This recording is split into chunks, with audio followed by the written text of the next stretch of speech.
Go!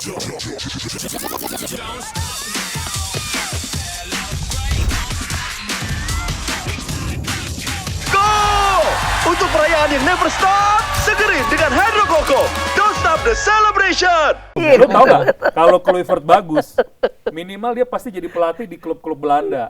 Belum. Minimal. Dia masuk kandidat itu loh, pelatih timnas Belanda loh. Oh iya sempet nih ya. Kandidat doang mah, orang bisa masuk-masukin aja. Saingannya Ten Hag. Gua kadang lebih Belanda dibanding orang Belanda sendiri.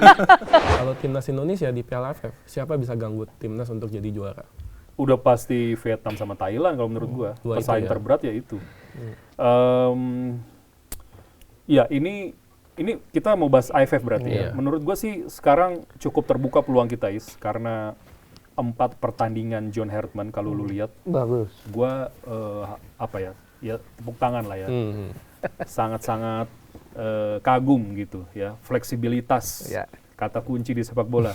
Kalau Ais tuh main bola dia stay aja di situ. Enggak, faktor U soalnya. Fleksibilitas kita oke banget.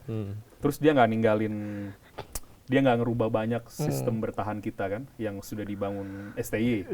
Malah dia lebih improve, misalnya fluiditas. Kalau nggak nyebut Patrick Kluivert. Back, udahlah itu.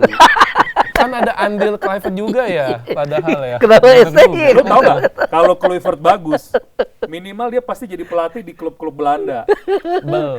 Minimal. Dia masuk kandidat itu loh, pelatih timnas Belanda loh. Oh iya sempet nih ya. Kandidat doang mah, orang bisa masuk-masukin aja. Saingannya Ten Hag. Gua kadang lebih Belanda dibanding orang Belanda sendiri. Gua tahu banget itu KNVB calon-calonnya siapa aja gitu. Iya, Kluivert ya. Nah. Balik ke timnas. Jadi cukup besar peluang. Ya, tapi gini ya, 4 match awal itu kan uji coba sifatnya. Iya. Tekanannya nggak terlalu besar kan. Dan masih banyak diasporanya Iya. kan, pemain kita yang main di luar. Nah, sekarang kan kayaknya mungkin nggak akan ikut Nggak karena semua. bukan agenda FIFA, nggak semua. Tapi kan menurut gua beberapa pemain lokal yang dicoba waktu uji coba kemarin kan cukup oke sebenarnya. Donitri, Raihan Hanan gitu ya, Beckham. Secara kualitas apalagi lawan-lawan kita di ASEAN harusnya kita bisa compete lah gitu. Tapi kan si John Hartman juga sempat bilang ya, dia sempat ini juga bukan protes sih, tapi mengkritisi pemain lokal. Beberapa pemain lokal kualitasnya katanya belum sesuai ekspektasi dia. Ini berarti tantangan juga dong berarti. Pasti. Ya mungkin ada beberapa yang mungkin dia ngerasa kalau dia kasih instruksi ke siapa lebih cepat nangkap, kalau ke sini kok harus berkali-kali. Ya sekarang maksud gue itulah dia ditunjuk, ya dia harus bisa atasi itu sebagai pelatih gitu kan. Tapi itu kan bukan cuma faktor utama lah, maksud gue 50 squad yang dipilih sih menurut gue udah cukup mewakili ya Is ya. Kalau kita lihat kualitas pemain nanti ketika dikerucutkan jadi 26 atau 23 sih gue rasa itu yang terbaik lah yang dia akan bawa nanti. Iya, paling yang beda kan di belakang ya. Iya. Dia belakang kan, nggak ada J.I. Jess, nggak ada Kevin Dix, nggak ada Martin Paes, nggak ada Emil Odero, nggak ada Calvin Verdong tuh. Gue nggak tahu Justin Hapner tuh ada namanya tuh masuk dari 50 pemain. Mungkin. Tapi apakah diizinkan atau enggak kan, ya nggak ada yang tahu tuh. Iya betul. Tapi ya nih ada Rido, ya Rizky Rido, Sandy Walsh, Shane Patinama, Wahyu Pras oke menurut gua ya, Komang Teguh oke. Oh ya, Komang Teguh. Ada Jordi Amat, ya, Yance Sayuri, terus Pratama Arhan. Secara nama-nama yang maksud gue sih, masa sih kita ya berat gitu kan, kecuali di AFF ada Slovenia, ada Korea gitu. Australia. Ini kan AFF. Tiba-tiba kenapa Jan Oblak main tiba-tiba. Iya, maksud gue harusnya kita kan ngelawan tim-tim yang kita masih bisa Levelnya. lah gitu, masih bisa lah. Tapi Vietnam ini loh nambah naturalisasi baru kan tuh dia. Iya, dan 2 tuh kalau nggak salah. dia kemarin tur di mana ya? Korea ya? Iya. Yang dia selalu menang ya? Selalu menang, Jadi harus makanya. diwaspadai juga. Ada si Rafaelson udah Nguyen itu kan Swanson. Nguyen Swanson kadang namanya ya. Itu udah sembuh kan, tadinya kan patah kaki kan 2024 Iya. tuh. Sekarang udah sembuh tuh. Ya ini serunya karena ya biar seru juga entah nanti semifinal ketemu, di finalnya ketemu Thailand atau Vietnam gitu ya salah satu ya. Maksud gue ya ini tes bagi John Hartman. Cuma kalau misalnya gagal nih, ya jangan dihajar juga gitu loh. Nah ini jadi pertanyaan. Kalau turnamen itu kan yang bisa juara cuma satu loh. Tapi ini AFF lagi-lagi nanti orang banyak dari point of view atau sudut pandang loh ini AFF masa AFF aja nggak dapat. Iya. Sementara gini loh, harus paham juga bahwa setiap negara itu khususnya Vietnam, Thailand bahkan Filipina itu berkembang juga Ya. gitu. Dari sisi sepak bolanya berkembang juga. Tapi ini menarik. Ini menurut Bung Edwin, apakah John Herdman ditargetkan untuk menjadi juara AFF? Karena kalau misalnya memang ditargetkan, ternyata nggak juara, ini bisa aja jadi masalah nih nanti nih. Ya gini, kayaknya sih ditarget sih. Oke. Ditarget. Cuma maksud gue, kan ada progres melihat permainannya seperti apa selama ini yang dia sudah tanamkan gitu ya. Kalau hanya itu kemudian dia dipecat, kita mulai dari nol lagi menurut gue. Betul. Sementara kita masih mau lihat lagi di Piala Asia nanti kan. Dia tuh udah membangun pondasi dari sisi permainan sudah cukup baik sih menurut gua. Malah gua optimis ya, optimis untuk bisa meraih hasil maksimal di sini. Gila lo, dari zaman kita nonton 96, belum lahir mungkin dia nih. Gue pas lahir. Belum juara. Betul, iya kan? juara, tuh. Iya, 30 tahun. terus ada yang nanya, kenapa bro Indonesia nggak juara? Ya, banyak faktor lah gitu. Kita ke final udah sering, cuma tinggal pecah telur aja nih kita nunggu kan. Tuh.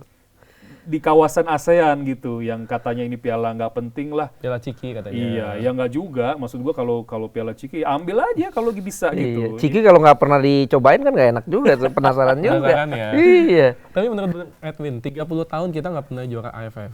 Kira-kira penyebab faktor utamanya apa? Aduh, banyak faktor. Tiap-tiap Bahkan bukan 32 tahun. Terakhir kita juara 1991 ya. Iya, Medali emas SEA Games. SEA Games, SEA Games. Ya, saat itu SEA Games masih tim senior masih tuh. senior.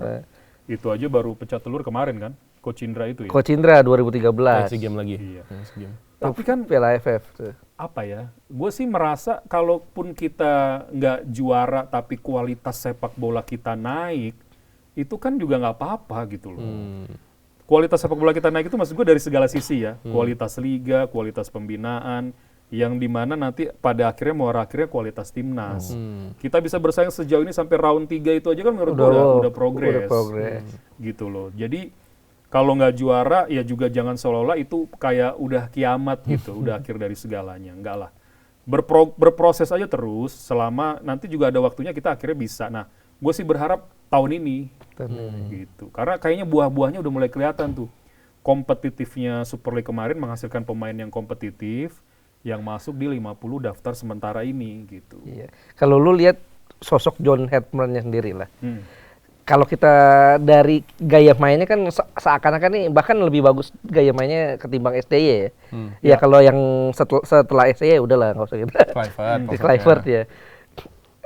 Kalau lu sendiri ngelihat John Herdman kayak gimana? Komunikasinya oke. Nah, ada satu yang gua lihat sangat oke itu gua akuin bahwa dia katanya ngelihat potensi 2-3 pemain di latihan yang ternyata bisa bermain di posisi lain. Dan dia cobalah itu. Gitu kan, kayak gua kaget loh, Calvin Verdong, Jordi Amat jadi pemain gelandang. Ingat gak lo? Waktu lawan pertama kali itu, Saint Kitts. Tapi kita dominan dan mereka bisa bagi bola. Ya gua nggak tahu, dia kan sempet diwawancara dia bilang waktu di latihan, gua lihat nih pemain kok bisa passingnya bagus, gua coba di gelandang aja. Nah, tujuan uji coba kan gitu, Is. Yeah. Memaksimalkan potensi pemain di luar posisi aslinya kan gitu. Dia coba-coba terus sampai dia oke ini udah fix, udah mentok, gua akan turunin di sini aja. Nah, itu loh yang kayak gitu-gitu kita nggak bisa lihat. Yang kayak gitu-gitu gue nggak pernah lihat misalnya di zaman era STY-nya. Tapi memang positifnya bertahannya compact, sangat compact, bagus. Dan itu kan nggak dihilangin John Herdman kan. Makanya dia tetap pertahankan 3 center back di era John Herdman ngelatih kan. Ya karena pemain kita ini kan punya kecepatan, tapi kalau terkena counter transisi sering kalah jumlah gitu loh. Itu makanya dia tetap pertahankan itu, tapi lebih fluid kayak yang Rizky Ridho tiba-tiba bisa naik ke atas. Itu dia. Kevin Dix-nya kadang nggak turun untuk nambah jumlah orang di depan, yang gitu-gitu tuh. Lebih variatif lah. Betul. Gitu. Tapi bukannya katanya main 3 back jelek katanya? Dia nggak paham bola kalau kayak gitu. Main kan sesuai kebutuhan aja pelatih itu. Ini 3 back, 4 back nggak masalah ya? Sebenarnya bukan 3 back, 3 center back. 3 center back ya? 4 defender, nggak masalah. Nggak masalah. Tapi kan mungkin John Herdman juga dia ngamatin, wah ternyata Indonesia cocoknya mainnya begini deh. Enggak, loh, ya itu kan dari amatan dia. Emangnya lu lebih tahu dari dia gitu.